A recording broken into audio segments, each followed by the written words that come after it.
welcome back to our teacher series. For those of you who are new, SEED has been doing a couple of series, a couple of videos for the parents and teachers out there, and this is my second video for the teacher series. I'm Ashley and I am a board certified assistant behavior analyst and the program supervisor here at SEED. So my first video was on learning barriers, and I really hope you teachers were able to implement some of the strategies I had come up or had shared with you, and were even able to identify what the barriers were in your classroom, or with your students. Well, today we're going to be talking about building rapport. So this video is going to be covering what building rapport is, the importance of it, and I will be sharing a couple of strategies on how you, basically as a teacher, can build rapport with your students.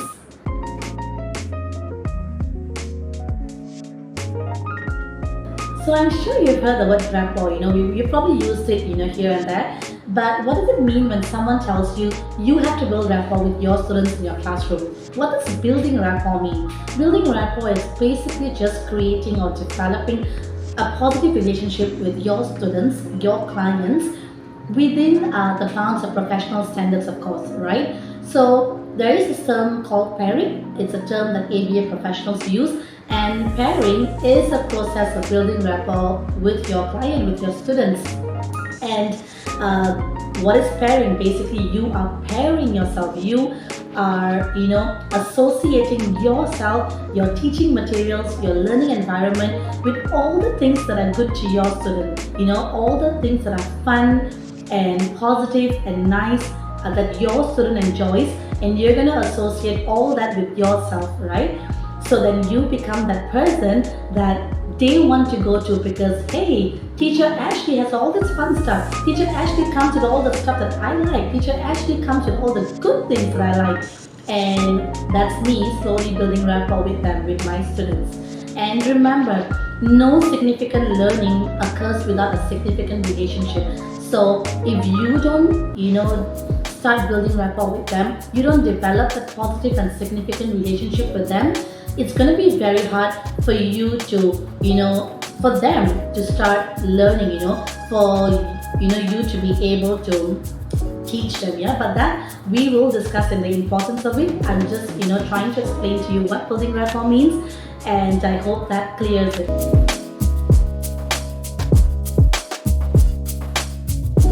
So now you know what rapport actually is. The next question is, why is it so important?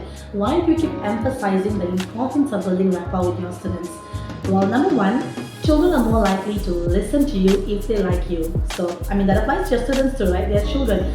If they don't feel connected with you, there's no rapport, they're probably not going to be listening to you. But if there is rapport and they like you, they are going to listen to you, right? So if you tell them to do something, you give them an instruction, they're more likely to listen to you and actually follow your instruction because they like you, because this rapport has been established there. Number two, children are more likely to try new and challenging things with you if that's rapport.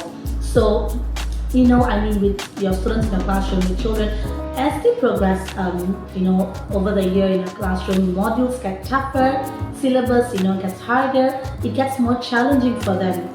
But if they feel connected with you, that's rapport with you, they're going to be more willing to give it a go. If you get them to do something that's really challenging for them, it's very hard for them, chances of them actually trying it with you is definitely higher. Because they trust you, they're not scared of you, they like you, right? There's that sense of comfort as well. And you want that in your classroom, you want them to be able to try all these new things, whether it's challenging or not. And that can only happen if you've established some sort of rapport with them.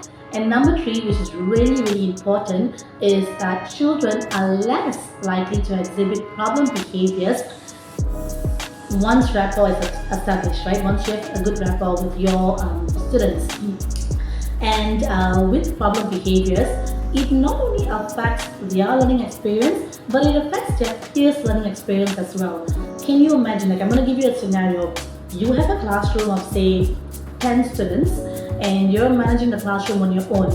Let's say you've got no assistant, you're managing the classroom on your own. You've got 10 to 12 students, and you have one student who is exhibiting a lot of problem behaviors, there are meltdowns, or he's crying, and all that.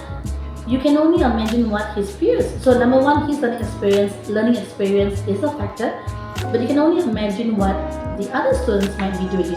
They're probably gonna keep looking at him, or it might be disruptive to the classroom setting, to your lesson, and you as a teacher, you're going to be spending a lot of your time, focusing a lot of your time trying to manage the students' behaviors, problem behaviors, instead of focusing on your lesson.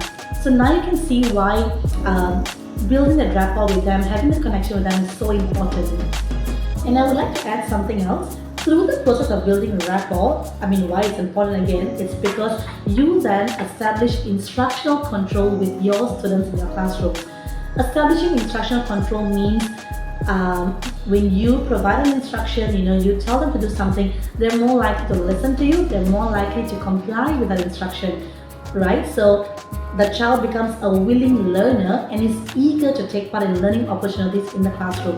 And that's something that's really important. It's something you want to have as a teacher.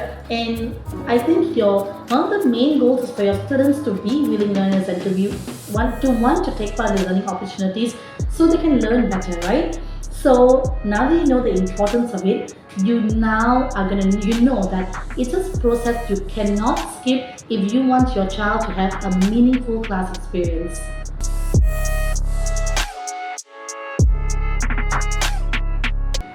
So how do we build rapport with our students? How are you going to be doing it in your classrooms?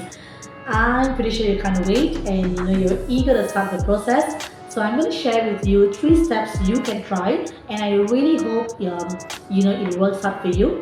So the first step, and the most important step, trust me, it really is the most important step, is to gather information, find out more information about that student, about that child. Why? Why do you have to find out information?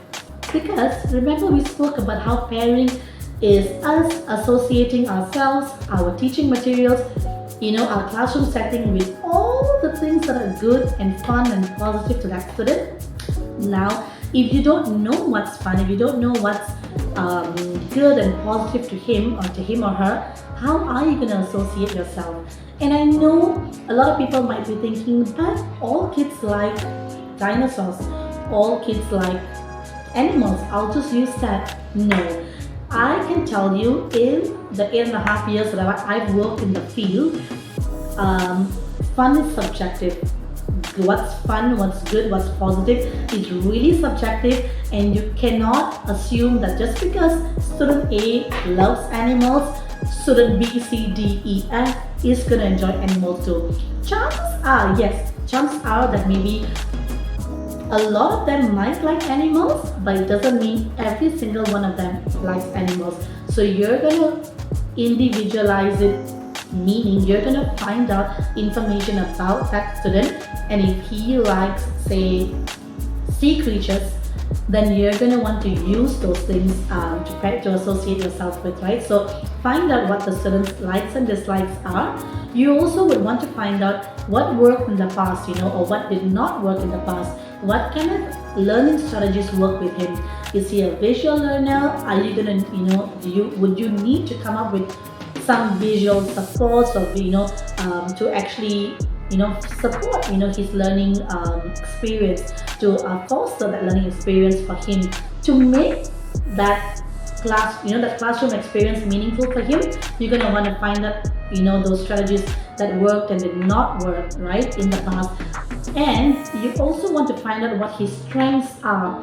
You want to use his strengths as much as possible. If he's someone who is very good with matching, sorting, you probably want to use a lot of that. If his imitation skills are really amazing, you're going to want to tap on that and try to use that as much as you can in your classroom, or in your teaching with that student, right? So finding out all these things about a student is really important. How can you find out? You can check in with the parents. Parents would definitely know what their child likes, dislikes, what worked. If he's moved from a different school, maybe read previous reports if there are any, to gather more information, and actually just observing what the child, when the child walks in your classroom, what are some of the things that he tends to go and reach out for, what are the things he's always playing with, what are some of the things that really help him, right? So observation, so checking in with the parents, reading past reports, and observation is the key to helping you gather information about that student. Number 2, you want to be in control of the environment. So basically, in the start of the pairing process, when pairing first starts, we spoke about you being the person who gives him all the fun stuff. You're associating yourself with all the fun stuff. How can you do that? You're gonna have to be in control of it. For example, if the child really enjoys sea animals, like I mentioned in the previous step, you're going to want to be in control of those items, so you can present those items to him, and then he's gonna be, oh wow, teacher Ashley has all the stuff I like. Every time I'm looking for a sea creature and I can't find it, guess who has it? Teacher Ashley. That means he's gonna want to keep going to you because he knows you are in control of all the things he likes, right? It's just like, if you like something and you want to go and shop for a particular item, something you really, really enjoy. If you enjoy candles, you love candles, and you get a lot of candles in a certain, shop, you're gonna keep going to the shop. The difference is you're gonna have to pay for it, and the students are not paying for it, but you're gonna keep going back to get what you want, right? Same thing applies to it. He's gonna keep going back to you because, hey, teacher Ashley has all the sea creatures and I want to get them and I really want to play with them. He's gonna keep coming to you. So you're that fun, like that important factor in his fun experience, right? So you want to do that. How can you imagine if it was all just out there freely, right? He's not gonna come to you. You're not the one giving it to him, right? He's just getting it freely all the time, and you're not actually associating yourself with those fun stuff because you just kept it there for him. He doesn't even need to come to you, doesn't need to come and see you, doesn't need to come and ask you, because hey, I get everything, without having to go to teacher Ashley. So yeah, you want to be in control just at the start. Once you build a rapport with him, rapport's been established, then you can slowly have it out for him to play. But in the start, you want to be in control of all this fun stuff, yeah? And last but not least, you want to establish yourself as fun. We spoke about, setting yourself up as a key to, to all the fun stuff. But yeah, actually establishing yourself is really fun. It's super important in the pairing process, in the building rapport process. So in the start, when you're building rapport, you would want to actually lower the demands you're going to be presenting to the child. For example, if you are playing with a child or you're trying to build rapport with him through sea animals, in the start you might want to just give it to him every time he comes to you. So every time the student comes to you and says, hey teacher Ashley, I want the sea animal, or he wants it from you, you're going to just give it to him.